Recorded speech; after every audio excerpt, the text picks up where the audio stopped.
एक दिन अचानक मक्का शहर में भयंकर आंधी तूफान और बारिश शुरू हो गई। इस तूफान और बारिश के प्रकोप से मक्का शहर का आबे जमजम कुआं पूरी तरह भर गया, जिससे जमजम के कुएं से पानी निकलना बंद हो गया। इसके बाद मक्का शहर में पानी का गंभीर संकट पैदा हो गया। कहीं भी पानी का नामो निशान नहीं था। मक्का के लोग पानी के लिए इधर से उधर भागने लगे, लेकिन कहीं भी पानी ना मिलने से वे बिल्कुल बेबस हो गए। बच्चे, जवान और बूढ़े सब पानी की कमी से बीमार पड़ने लगे। उस समय मक्का शहर के नेता हजरत रसूलुल्लाह सल्लल्लाहु अलैहि वसल्लम के दादा यानी अब्दुल मुत्तलिब थे। पानी के संकट से परेशान होकर सभी लोग अपने नेता अब्दुल मुत्तलिब के पास पहुंचे। अब्दुल मुत्तलिब के पास जाकर सभी ने उनसे कहा, आप हमारे नेता हैं, आप जैसे भी हो हमारे लिए पानी का इंतजाम करें। आप जमजम के कुएं से पानी निकालने का प्रबंध करें। हमें लगता है कि आपके सिवा और कोई जमजम के कुएं से पानी निकालने का इंतजाम नहीं कर सकता। मौजूद लोगों ने कहा, अगर हमें जमजम के कुएं से पानी नहीं मिला तो हम सब बीमार होकर मर जाएंगे। ये सुनकर अब्दुल मुत्तलिब बहुत चिंतित हो गए। वो मन ही मन सोचने लगे, जमजम के कुएं से पानी कैसे निकाला जाए और पानी निकालने का इंतजाम कैसे किया जाए, लेकिन उन्हें कोई रास्ता नहीं सूझ रहा था। कोई उम्मीद की किरण नजर नहीं आ रही थी। तब उन्होंने अल्लाह ताला के दरबार में दोनों हाथ उठाकर दुआ की और कई तरह की मन्नतें मांगी, लेकिन कोई भी दुआ या मन्नत अल्लाह के दरबार में कबूल नहीं हुई। आखिरकार अब्दुल मुत्तलिब ने मायूस होकर अल्लाह ताला के दरबार में दुआ करके कहा, ऐ महान रब्बुल आलमीन, आप जमजम के कुएं से पानी निकालने का इंतजाम कर दें। बदले में मैं अपने 10 बेटों में से एक बेटे को अल्लाह की राह में कुर्बान कर दूंगा। जब अब्दुल मुत्तलिब ने ये मन्नत मांगी तो ये मन्नत कबूल हो गई। यानी जब रसूल अल्लाह सल्लल्लाहु अलैहि वसल्लम के दादा ने ये मन्नत मांगी तो अल्लाह पाक रब्बुल आलमीन ने उनकी मन्नत को कबूल कर लिया और इसके तुरंत बाद जमजम के कुएं से भरपूर मात्रा में पानी निकलने लगा। जमजम के कुएं से पानी निकलते देख मक्का वासी हैरान रह गए और वे खुशी से झूम उठे। इसके बाद जमजम के कुएं से पानी निकलने के बाद सब सुख शांति से रहने लगे। लेकिन इस घटना के बाद रसूल अल्लाह सल्लल्लाहु अलैहि वसल्लम के दादा अब्दुल मुत्तलिब को अपनी इस मन्नत की बात याद नहीं रही। वो इस मन्नत को पूरी तरह भूल गए। एक दिन हजरत मोहम्मद सल्लल्लाहु अलैहि वसल्लम के दादा अब्दुल मुत्तलिब अपने घर में सो रहे थे। उन्होंने सपने में देखा कि अल्लाह ताला अब्दुल मुत्तलिब से कह रहे हैं, ऐ अब्दुल मुत्तलिब, क्या तुम भूल गए कि तुमने क्या मन्नत मांगी थी?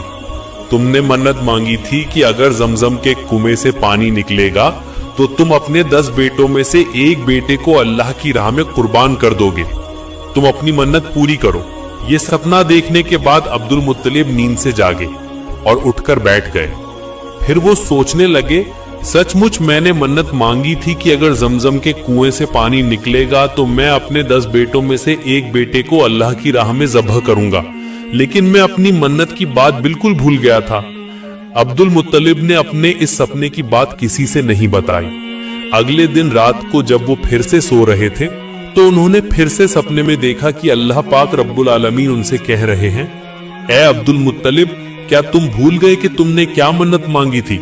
इसलिए तुम अपनी मन्नत पूरी करो। इस बार भी उन्होंने अपने इस सपने की बात किसी से नहीं बताई। अगले दिन जब वो फिर से सो रहे थे तब भी अल्लाह पाक रब्बुल आलमीन ने उनसे कहा, ऐ अब्दुल मुत्तलिब, क्या तुम्हें याद नहीं कि तुमने क्या मन्नत मांगी थी? तुम अपनी मन्नत पूरी करो। तुम्हें अपने 10 बेटों में से एक बेटे को अल्लाह की राह में ज़ब्ह करना होगा।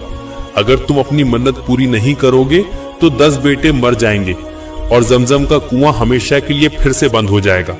ये सपना देखने के बाद अब्दुल मुत्तलिब डर से कांपने लगे। रसूलुल्लाह सल्लल्लाहु अलैहि वसल्लम के दादा अब्दुल मुत्तलिब सोचने लगे कि वो क्या करे। उन्हें कुछ समझ नहीं आ रहा था, क्योंकि अपने 10 बेटों में से किसे ज़ब्ह करें ये वो तय नहीं कर पा रहे थे। अगले दिन सुबह अब्दुल मुत्तलिब ने तौरात के विद्वानों को बुलाया। तौरात के विद्वान अब्दुल मुत्तलिब के पास आए। तब अब्दुल मुत्तलिब ने बहुत चिंतित और परेशान होकर तौरात के विद्वानों से कहा, हे विद्वानों, मैंने अल्लाह पाक रब्बुल आलमीन के दरबार में मन्नत मांगी थी कि अगर जमजम के कुएं से पानी निकलेगा तो मैं अपने 10 बेटों में से एक बेटे को अल्लाह की राह में कुर्बान कर दूंगा। मेरी मन्नत अल्लाह पाक रब्बुल आलमीन ने कबूल कर ली थी। जमजम के कुएं से पानी निकलने लगा था, लेकिन उसके बाद मैं अपनी उस मन्नत की बात बिल्कुल भूल गया था। पिछले 3 दिनों से अल्लाह पाक रब्बुल आलमीन मुझे सपने दिखा रहे हैं। अल्लाह ताला मुझसे कह रहे हैं कि मैं अपनी मन्नत पूरी करूं। उन्होंने 3 दिनों तक मुझसे कहा है, ए अब्दुल मुत्तलिब, क्या तुम्हें याद नहीं कि तुमने क्या मन्नत मांगी थी? तुम अपनी मन्नत पूरी करो। मेरे 10 बेटों में से एक बेटे को ज़बह करना होगा। अगर मैं अपनी मन्नत पूरी नहीं करूंगा तो 10 बेटे मर जाएंगे और जमजम का कुआं हमेशा के लिए फिर से बंद हो जाएगा। आप लोग बताइए, अब मैं क्या कर सकता हूँ? तब विद्वानों ने कहा, ए अब्दुल मुत्तलिब, चूंकि आपने मन्नत मांगी है और अल्लाह पाक रब्बुल आलमीन ने आपकी मन्नत पूरी करने के बाद सपने में उसे पूरा करने को कहा है, तो निश्चित रूप से आपको अपने 10 बेटों में से एक को अल्लाह की राह में ज़बह करना होगा। विद्वानों की बात सुनकर अब्दुल मुत्तलिब बहुत चिंतित और परेशान हो गए। उन्हें कुछ समझ नहीं आ रहा था कि वो क्या करें। अपने 10 बेटों में से किसे ज़बह करें, ये वे सोच नहीं पा रहे थे, क्योंकि उनके सभी 10 बेटे उन्हें बहुत प्रिय थे। फिर कोई और रास्ता न देखकर अगले दिन उन्होंने अपने बेटों को बुलाया। अब्दुल मुत्तलिब के सबसे बड़े बेटे अब्बास रदियल्लाहु ताला अन्हु थे।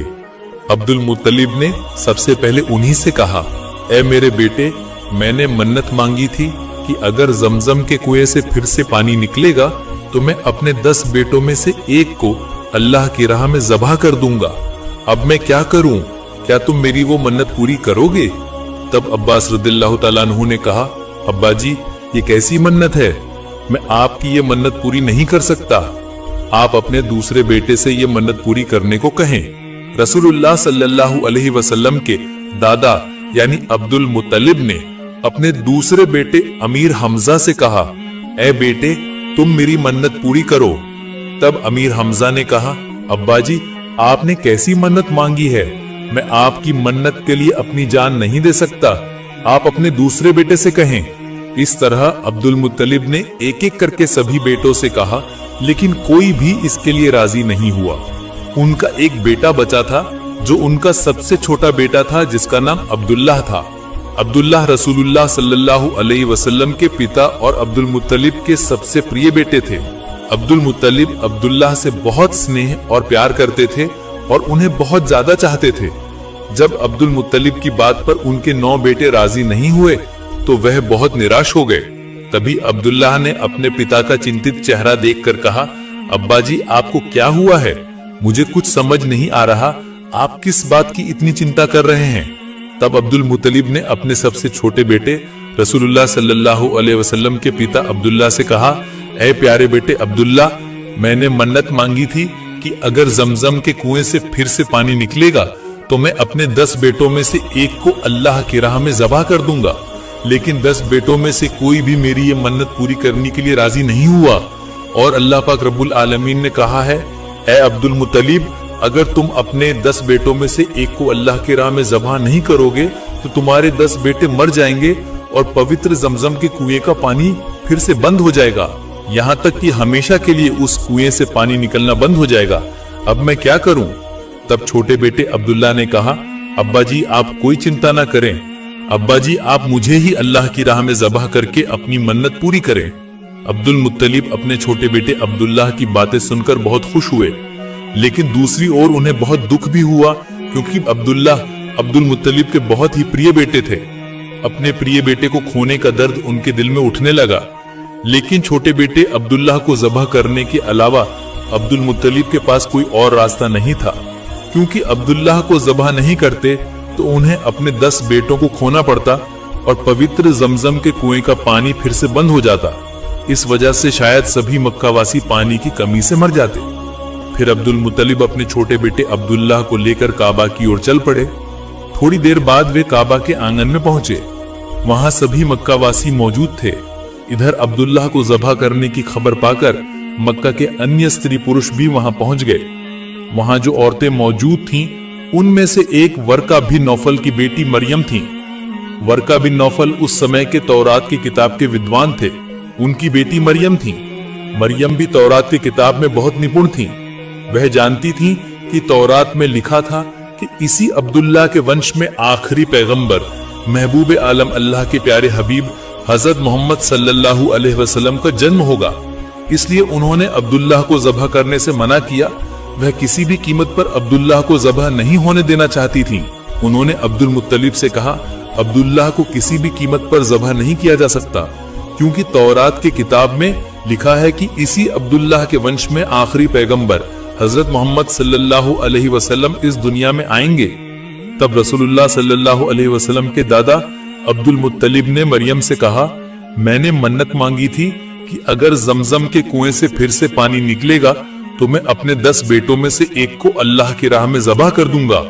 उस हिसाब से अगर मैं 10 बेटों में से एक को ज़बह नहीं करूं तो मेरे 10 बेटों को मरना ही होगा और जमजम के कुएं से फिर से पानी निकलना बंद हो जाएगा, यहाँ तक कि हमेशा के लिए उस कुएं से पानी निकलना बंद हो जाएगा।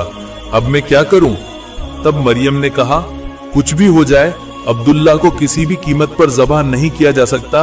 इसके बदले में इस मक्का शहर में खून की नदियां बह जाएं, फिर भी हम अब्दुल्ला को ज़बह नहीं होने देंगे। मरियम ने कहा, जरूरत पड़े तो आप अपने दूसरे बेटों में से किसी एक को ज़बह कर दें। मरियम के साथ साथ सभी मक्का वासी भी बोल उठे, हम किसी भी कीमत पर अब्दुल्ला को ज़बह नहीं होने देंगे। दूसरी ओर अन्य मक्का वासियों ने कहा, अगर हम अब्दुल्ला का चेहरा देखकर व्यापार या सफर करते हैं तो हमारा व्यापार अच्छा होता है। ऐ अब्दुल मुत्तलिब, हम आपके छोटे बेटे अब्दुल्ला को किसी भी कीमत पर ज़बह नहीं होने देंगे। तब अब्दुल मुत्तलिब ने कोई और रास्ता न देखकर आखिरकार तौरात के विद्वानों के पास वापस चले गए और उन्हें सारी घटनाएं विस्तार से बताईं। तब तौरात के विद्वान ने उनकी बात सुनकर कहा, आप अब जाकर एक लॉटरी का इंतजाम करें। इस लॉटरी में ऊंट का नाम लिखें और अपने छोटे बेटे अब्दुल्ला का नाम लिखें। इस लॉटरी में जिसका नाम निकलेगा आप उसे अल्लाह की राह में ज़बह कर देंगे। फिर सभी मक्का वासियों के सामने अब्दुल मुत्तलिब ने लॉटरी का इंतजाम किया। उसमें ऊंट का नाम लिखा गया और अब्दुल्ला का नाम लिखा गया और ये दोनों कागज उन्होंने एक बर्तन के अंदर डाल दिए। जब बर्तन के अंदर से कागज निकाला गया तो देखा गया कि अब्दुल्ला का नाम निकला। इधर मक्का वासी किसी भी कीमत पर अब्दुल्ला को ज़बह नहीं होने देना चाहते थे। फिर से लॉटरी का इंतजाम किया गया और कागज निकाल कर देखा गया कि फिर से अब्दुल्ला का नाम निकला। इसी तरह लॉटरी करते करते 99 बार इस बर्तन से लॉटरी के जरिए कागज निकाला गया, लेकिन हर बार अब्दुल्ला का ही नाम निकला। तब अब्दुल मुत्तलिब ने कहा, अब कोई और रास्ता नहीं है, अब मुझे अपने प्यारे अब्दुल्ला को ज़बह करना ही होगा। चूंकि मैंने मन्नत मांगी थी, इसलिए मुझे अपनी मन्नत पूरी करनी ही होगी और मन्नत पूरी करने के लिए मुझे आखिरकार अपने प्यारे बेटे अब्दुल्ला को ज़बह करना होगा। अब्दुल मुत्तलिब की ये बात सुनकर तौरात के विद्वान की बेटी मरियम ने कहा, नहीं, अब्दुल्ला को ज़बह नहीं किया जा सकता। आप फिर से नए सिरे से लॉटरी का इंतजाम करें। जब तक ऊंट का नाम नहीं निकलता तब तक आप लॉटरी जारी रखें। फिर से लॉटरी का इंतजाम किया गया। बिल्कुल आखिरी में यानी 100वीं बार उस लॉटरी में ऊंट का नाम निकला। इस बार सभी मक्का वासी खुशी से झूम उठे। बाकी सब खुश हुए क्योंकि उनके प्यारे अब्दुल्ला को अब ज़बह नहीं करना पड़ेगा। ये सोचकर सब खुशी से झूम उठे। फिर अब्दुल मुत्तलिब बहुत खुश होकर 100 ऊंट अल्लाह की राह में ज़बह कर दिए। इधर अब्दुल्ला धीरे धीरे बड़े होने लगे। जब वो शादी के लायक हुए तो कई जगहों से अब्दुल्ला के लिए शादी के रिश्ते आने लगे, क्योंकि उस समय में अब्दुल्ला सबसे सुंदर पुरुष थे। अब्दुल्ला को देखकर कोई भी मोहित हो जाता था। मक्का की औरतें अब्दुल्ला को पाने के लिए बेसब्री से इंतजार करती थीं। मक्का की औरतें अब्दुल्ला को पति के रूप में पाने के लिए मन्नतें मांगती थीं, क्योंकि अब्दुल्ला बहुत सुंदर, नेक और अच्छे चरित्र वाले पुरुष थे। रोजाना अब्दुल्ला के लिए बहुत से शादी के प्रस्ताव आते थे, लेकिन किसी पर भी राजी नहीं होते थे, क्योंकि अब्दुल मुत्तलिब ने अपने दोस्त वहाब इब्न अब्दुल मनाफ से वादा किया था कि वो अपनी बेटी से अब्दुल्ला की शादी कराएंगे। वहाब की बेटी का नाम आमिना था। वे मदीना में रहते थे। फिर कुछ दिनों बाद अब्दुल मुत्तलिब अपने छोटे बेटे अब्दुल्ला को लेकर मदीना के लिए निकल पड़े। उनका मकसद अब्दुल्ला की शादी आमिना से करवाना था। जब अब्दुल्ला और अब्दुल मुत्तलिब मदीना के लिए निकले तो उन्होंने देखा कि रास्ते में तौरात की किताब के विद्वान वरक बिन नौफल की बेटी मरियम खड़ी थी। वो अब्दुल्ला को देखकर उनके पास आईं और मरियम ने कहा, ऐ अब्दुल्ला, कुछ साल पहले तुम्हारे पिता की मन्नत पूरी करने के लिए तुम्हारे बदले जो 100 ऊंट कुर्बान किए गए थे, आज मैं कसम खाकर कहती हूँ कि मैं वो 100 ऊंट तुम्हारी तरफ से तुम्हारे पिता को दे दूंगी। लेकिन मेरी एक शर्त है, इसके बदले में तुम मुझसे शादी कर लो। लेकिन अब्दुल्ला नेक चरित्र वाले, विनम्र और शर्मिले होने के कारण मरियम के इस प्रस्ताव का कोई जवाब नहीं दिया। अब्दुल्ला ने बस इतना कहा, मैं अपने पिता के साथ हूँ। पिता को छोड़कर कहीं और जाना या पिता की बात ना मानना मेरे लिए कभी भी संभव नहीं है। ये कहकर अब्दुल्ला अपने पिता के साथ फिर से मदीना के लिए चल पड़े। लंबी यात्रा के बाद वे मदीना में वहाब बिन अब्दुल मनाफ के घर पहुंचे। उस समय वहाब बिन अब्दुल मनाफ मदीना के प्रतिष्ठित परिवारों में से थे और उनका अच्छा रुतबा था। वो अपने कबीले के सरदार थे। फिर बातचीत के बाद उनकी बेटी आमिना की शादी अब्दुल मुत्तलिब के बेटे अब्दुल्ला से हो जाती है। इधर आमिना अपने समुदाय की महिलाओं की नेता थी। कई इतिहासकारों ने लिखा है कि अब्दुल्ला शादी के बाद अपने ससुराल में 3 दिन तक रहे। फिर अब्दुल्ला आमिना से शादी करके उन्हें अपने घर ले आए। फिर आखिरी पैगंबर हजरत मोहम्मद सल्लल्लाहु अलैहि वसल्लम माँ आमिना के घर में आए। अब्दुल्ला की शादी के बहुत दिनों बाद वो कहीं जा रहे थे। तब उन्होंने देखा कि तौरात की किताब के विद्वान वरक बिन नौफल की बेटी मरियम वहां खड़ी थी। मरियम को पता नहीं था कि अब्दुल्ला की शादी पहले ही हो चुकी थी। अब्दुल्ला को देखकर मरियम उनके पास आई और मरियम ने अब्दुल्ला के चेहरे की तरफ देखकर कुछ भी नहीं कहा और मरियम वापस अपने घर की तरफ लौट गईं। ये घटना देखकर अब्दुल्ला थोड़े हैरान हुए और उन्होंने मरियम से पूछा, ऐ मरियम, उस दिन तुमने मुझे शादी का प्रस्ताव दिया था, लेकिन आज मुझे देखकर बिना कुछ कहे इस तरह क्यों चली जा रही हो? क्या मैं इसका कारण जान सकता हूँ? तब मरियम ने कहा, तुमने शादी कर ली है, तुम पहले से ही किसी दूसरी औरत के पति हो। तुम्हारे चेहरे में बदलाव आया है, ये मैं साफ साफ देख पा रही हूँ। मैंने उस दिन तुम्हें शादी का प्रस्ताव इसलिए दिया था क्योंकि तुम्हारे माथे पर एक चमकदार नूर यानी प्रकाश था। उस नूर की चमक मामूली नहीं थी। मैंने ऐसा नूर इससे पहले कभी किसी पुरुष के माथे पर नहीं देखा था, लेकिन आज तुम्हारे माथे पर वो नूर नहीं दिख रहा है। इसका कारण ये है कि अब इसकी हकदार तुम्हारी सौभाग्यशाली पत्नी है, इसलिए अब मुझे तुम्हारी कोई जरूरत नहीं है। इसी वजह से मैं बिना कुछ कहे जा रही थी। ये बात कहकर मरियम वहां से चली गई। इसके बाद अब्दुल्ला घर लौटे। फिर अब्दुल्ला और आमिना सुख शांति से रहने लगे। कुछ दिनों बाद अब्दुल मुत्तलिब ने अब्दुल्ला को खजूर लाने के लिए दूर मदीना भेजा। खजूर लेकर लौटते समय अब्दुल्ला कुरैश के एक व्यापारिक काफिले के साथ सफर कर रहे थे, लेकिन रास्ते में अचानक बीमार पड़ गए, जिसके कारण अब्दुल्ला मदीना में ही रुक गए और वहीं उनका इंतकाल हो गया। इन्ना लिल्लाही व इन्ना इलैहि राजिऊन। जब अब्दुल्ला का इंतकाल हुआ तब प्यारे नबी हजरत मोहम्मद सल्लल्लाहु अलैहि वसल्लम माँ आमिना के गर्भ में थे। विश्व के सरदार, सबसे आखिरी और सबसे महान नबी हजरत मोहम्मद मुस्तफ़ा सल्लल्लाहु अलैहि वसल्लम का जन्म 570 ईस्वी में रबीउल अव्वल महीने में हुआ। रसूलुल्लाह सल्लल्लाहु अलैहि वसल्लम के जन्म के समय दुनिया में कुछ ऐसी अलौकिक घटनाएं घटी थीं जिन्होंने सबको हैरान करके महान नबी के आगमन को लोगों के सामने साफ कर दिया। विश्व नबी सल्लल्लाहु अलैहि वसल्लम के जन्म से कुछ समय पहले अब्राहा की हाथी वाली सेना का नाश हुआ था। असहाबे फील यानी अब्राहा की हाथी वाली सेना ने खाना काबा पर हमला किया था और अल्लाह ताला ने उन्हें अबाबील नामक कुछ छोटे पक्षियों द्वारा नष्ट कर दिया था। इस घटना का जिक्र सीरत की किताबों में विश्व नबी सल्लल्लाहु अलैहि वसल्लम के जन्म की एक बड़ी बरकत के तौर पर मिलता है। हजरत उस्मान इब्ने अब्दुल्ला अस रदियल्लाहु ताला अन्हु की माँ हजरत फातिमा बिनते अब्दुल्ला रदियल्लाहु ताला अन्हा कहती हैं, रसूलुल्लाह सल्लल्लाहु अलैहि वसल्लम के जन्म के समय मैं माँ आमिना के पास थी। मैंने देखा कि बीबी आमिना का घर रोशनी से जगमगा उठा और आसमान के सारे तारे नीचे की ओर झुक गए। मुझे ऐसा लगा जैसे तारे मेरे ऊपर आकर गिर रहे हों। विश्व नबी के जन्म के समय एक तरफ दुनिया के बुतखानों में नबूवत का सूरज उग रहा था, तो दूसरी तरफ फारस के सम्राट किसरा के महल में भूकंप आ गया। इस भूकंप के कारण महल के 14 गुंबद गिरकर टूट गए। फारस का एक अग्निकुंड जो 100 साल से लगातार जल रहा था, वो उसी शुभ घड़ी में अचानक बुझ गया। सावा नामक एक नदी में पानी सामान्य रूप से बह रहा था, विश्व नबी सल्लल्लाहु अलैहि वसल्लम के आगमन के समय अचानक उसका आधा पानी सूख गया। ये आग की पूजा सहित सभी भ्रांतियों के अंत का संकेत था।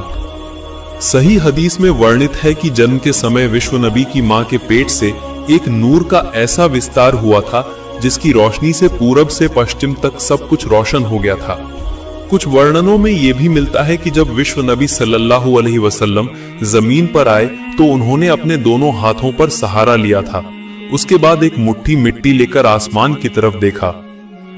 हजरत इब्ने सुफियान वर्णन करते हैं कि हजरत आयशा रदियल्लाहु ताला अन्हा ने कहा, जब विश्व नबी सल्लल्लाहु अलैहि वसल्लम का जन्म हुआ तब एक यहूदी व्यापार के उद्देश्य से मक्का शहर में रहता था। जिस रात विश्व नबी सल्लल्लाहु अलैहि वसल्लम दुनिया में आए उस रात के बाद उसने कुरैश के लोगों से पूछा, क्या पिछली रात इस इलाके में किसी बच्चे का जन्म हुआ है? मौजूद कुरैशियों ने कहा, हमें इस बारे में कुछ पता नहीं है। उस आदमी ने कहा, तुम लोग इस बात का पता लगाओ क्योंकि इसी रात वर्तमान उम्मत के नबी का जन्म हुआ है। उनके बीच एक खास निशानी यानी मोहरे नबूवत है। जन्म के बाद वो बच्चा अपनी उंगली मुंह में रखेगा और 2 दिन तक किसी का दूध नहीं पिएगा। कुरैश के लोगों ने पता लगाया और उन्हें पता चला कि अब्दुल्ला के घर एक बेटे का जन्म हुआ है। जब यहूदी को ये खबर दी गई तो उसने भी उस बच्चे को देखने की इच्छा जताई और कहा, चलो मैं भी उस बच्चे को देखूंगा। जब उस यहूदी ने बच्चे को देखा और उसकी दोनों कंधों के बीच मोहरे नबूवत की निशानी देखी तो वो चीख कर बेहोश हो गया। होश में आने के बाद उस आदमी ने कहा, नबूवत बनी इसराइल से आज खत्म हो गई। ऐ कुरैश कौम, भविष्य में ये बच्चा तुम पर ऐसा हमला करेगा जिसकी खबर पूरब से पश्चिम तक फैल जाएगी। इसके अलावा और भी बहुत सी आश्चर्यजनक घटनाएं सीरत के पन्नों में लिखी हुई हैं। आइए हम विश्व नबी के चरित्र को अपनाकर अपना जीवन बनाएं तो इस दुनिया से सारे अंधेरे दूर हो जाए।